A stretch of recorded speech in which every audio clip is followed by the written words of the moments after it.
Today's topic is going to be loneliness, and I'm just going to jump right into it. A friend of mine asked me to discuss this. She's in the situation where she's still in a narcissistic relationship and she's still being abused in many ways, emotionally and psychologically. And she's afraid to be alone.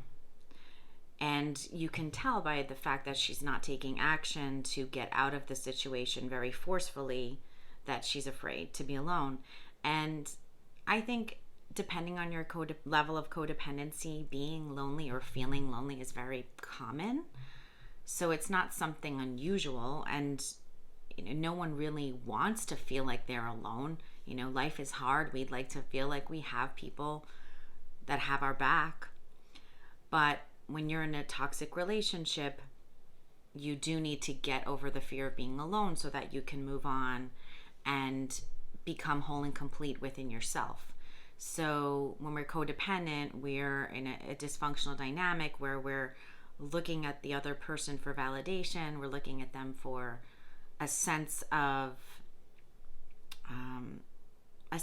completeness. Like it's like we're not enough without that other person. They're like a part of us that we need, and that happens over time. She's been in her marriage for many years, so over time this builds this psychological dependence and this codependent narcissistic dynamic. It's something that's been building for many years. So it's not easy to just say, okay, I'm gonna leave this, because you've gotten so ingrained and accepting that this is your world, this is how your world looks. And despite the fact that it might be dysfunctional, it might be abusive, you're accepting that these facets of your life, which are abusive, are normal. And this can go back to your own childhood, that you may have normalized abuse when you were younger, or even just in my friend's case, because she married so young, it could be that just because her marriage is so long, that she has normalized the abuse over all these decades. So it may not even be her childhood per se, but more of the fact that she's accepted the abuse for so long.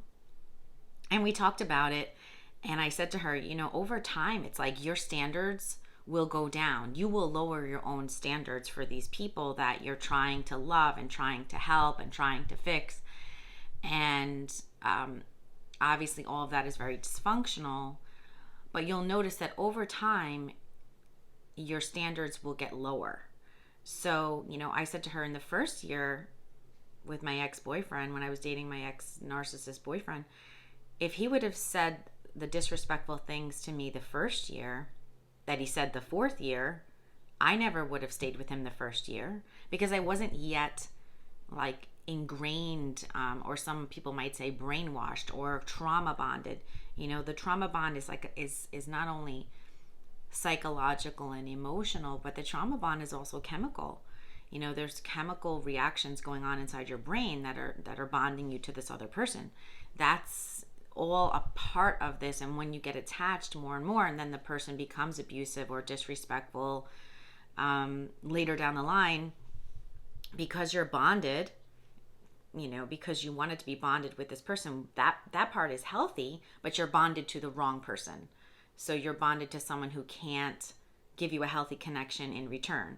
And real healthy relationships are two people who can bond together and connect in a healthy, positive way, not a codependent person and an abuser who kind of like tussle with each other through life, and things are never really healthy or positive.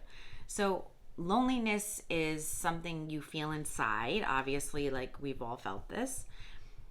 I was lonely for a period of time, I guess right after my recent breakup of last year.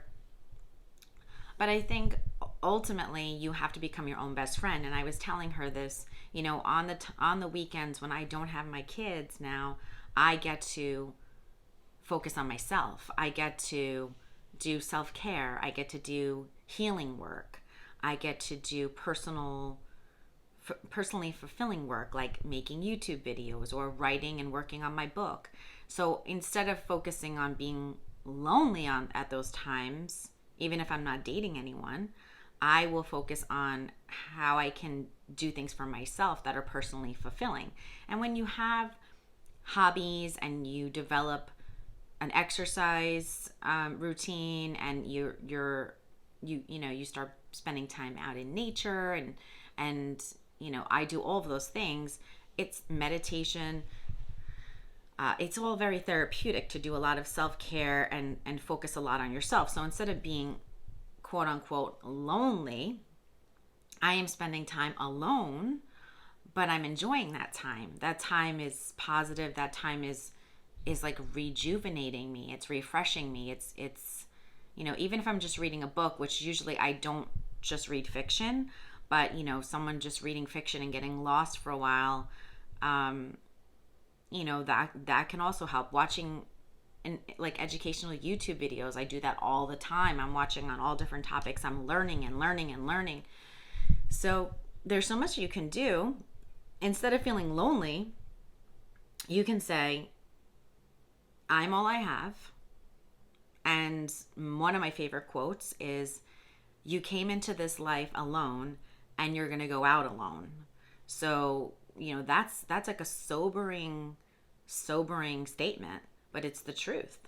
So if you don't feel whole and complete on your own, you're not going to be okay. You're going to always gravitate towards other people to validate you and make you feel okay or feel worthy. Now, that being said, I do believe we came from tribes, and I do think that we do need validation from other people in a healthy, connective way. So I don't think you should be, like living your life to be validated by other people. I don't think your self-worth should be hinging on the opinions of other people. But I think that you do need the validation and the love and affection of other people, because we are like human beings who are made to connect, and we're made to love each other and have these bonds. Like there are, this is like scientifically proven that we bond together. If you were kicked out of your tribe back in the day, like you probably died out by yourself. So we need to feel like a part of a community. We need to have a support system. And I'm really lucky. I have a lot of friends that support me and validate me. So, and I do the same for them. So there's a reciprocal scenario where they're validating me, I'm validating them, and we support each other through the tough times of life. And we all need that. So I don't think there's anything wrong necessarily with getting validated by other people. I just think you can't have that be your focus of like, let's say, the foundation of your self-worth and your self-esteem. You have to feel within yourself that you are worthy just because you're born and God made you worthy, and that you are capable of being alone. That loneliness is all in your mind, because you can be alone and not feel lonely. Like I don't feel lonely on most weekends when I might be alone when my kids are not here. Again, I feel like I am doing all these wonderful, productive things. So, and I'll hang out with friends, of course, too. But when I'm alone by myself, there's not a sense of sadness. It's not a sense of missing out. It's a sense of possibility, and it's a sense of excitement. Like, what can I do with myself right now, by myself, to fulfill myself? Because the rest of the week, like let's say when I'm not alone, I have a ton of responsibilities on my plate, right? Like I'm running 2 businesses. I have 2 kids. I have 2 houses. It's a lot,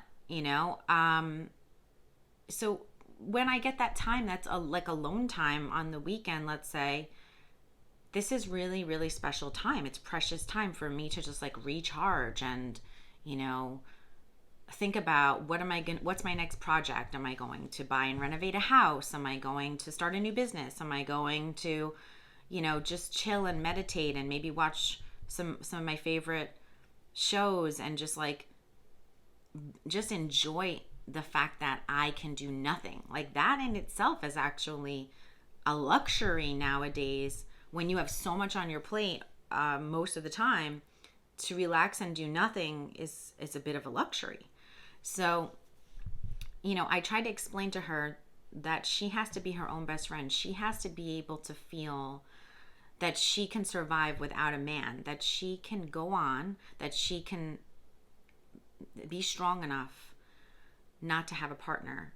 And, she's used to having a partner for so many years that she's got to wrap her head around that, and she's got to get adjusted to this idea that she is able to survive. She does have a job, so I mean, it's not that she's completely reliant on this narcissist that she's married to. She can financially step away, and she is moving towards that slowly, but I could tell that she's held back by this piece of like, I don't know if I can make it alone.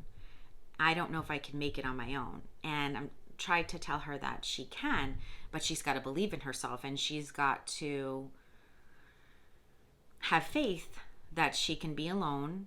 Even though she's not used to that, she's got to do some personal work on herself to be able to get used to the idea that she doesn't necessarily need an abusive partner to survive in life, and that being alone is actually better. So for me, it's like talking to her about what are you going to gain.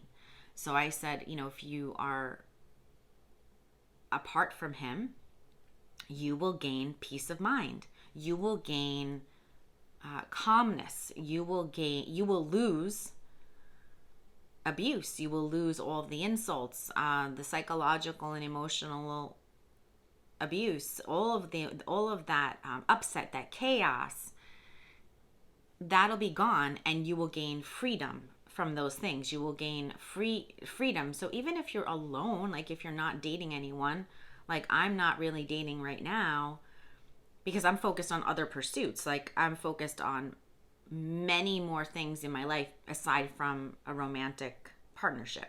And at some point I will go back to focusing on a romantic partnership, but I don't need a romantic partnership right now because I'm so focused on other things. I don't really have time to give to that person necessarily because I've got just too much stuff going on.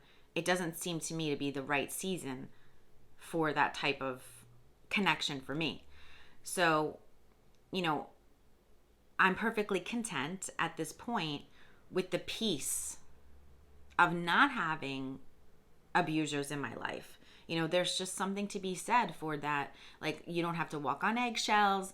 You don't have to feel unworthy. You don't have to feel down. You don't have to feel less than. You don't have to feel insulted, put down, confused, chaotic, emotional. Like the emotional volatility involved with having an abuser in your life. There's just so much emotional volatility, and that up and down, like crying and being upset. There's like so much there that like you don't want it in your life. It's so much more peaceful to not have that there. But you've got to believe that you can survive. You've got to make a plan. Maybe you need to write it down. Some people need to write things down. Some people don't. And you have to have like a better vision and hope for your future. You have to believe like my life is going to be better and I'm going to be free. And even if I'm alone, at least I'm free from this abuse. At least I'm free from this person who's making me feel unworthy or dismissing my feelings, making me feel invalidated, not being good to me, and hurting me. Like if you can just look at the positive side is, yeah, I'm gonna be alone, and that's scary. That's scary, no doubt. That's because that's the fear of the unknown, and the fear of the unknown is scary to everyone because it's unknown. I think uncertainty is for many people very, very scary. it's definitely scary for me too. So you have to, though, become okay with all that. You have to become okay with the fact that you don't know. Things are uncertain. You don't know where you're going to wind up, but you will gain so much emotionally and by way of peace of mind. And you need to take that leap out of the abusive situation and figure a way to break the trauma bond. And I personally feel like the only way to break the trauma bond is no contact or very limited contact and doing a gray rock technique. No contact is like the number one option, right? Like that's what you really want to do. But if you can't do that because you have kids or whatever, then you have to do limited contact and you have to completely emotionally shut yourself off from that person. And this is not easy, I mean, it's like when you start this, you have to really like have some, still resolve. You have to really have a resolve that's, like really strong. So I'm not saying it's easy because the trauma bond is not just emotional. It's a physical bond that's going on inside your body with chemicals. So you're breaking a lot, and you're also severing an attachment to someone that you may have had for years. Like in her situation, she's had this person in her life for years. So I would just say the biggest thing about loneliness is to switch your focus when you're feeling lonely to what are the possibilities of right now? What can I get excited about for myself? How can I switch the focus to myself? And I think in any breakup or any split or any kind of like detaching from another person, the biggest thing that's helped me has been to switch my focus from that person to myself. When you get to that place where you're missing someone or someone's left your life, you need to turn your focus completely around, and you need to focus on you. Because if you focus on you and you focus on your healing and you focus on your new life and you focus on all the things that are going to be better, in the long run, that's all you really have. This person is gone. Like whether they've decided to go or you've had to leave because you have to save yourself, they're gone. So all you have is yourself. And like I said before, you're coming into this world alone and you're going to leave this world alone. So at the end of the day, you really have to just be your own best friend. And so I hope this helps some of you who are dealing with loneliness or scared to leave a situation that's not healthy. I hope you can see that you can do this on your own. It's just a matter of believing in that, making a plan, and then executing that plan. And, comment below if you're going through this or you have any questions, and I'll try to answer everyone that I can. Until next time.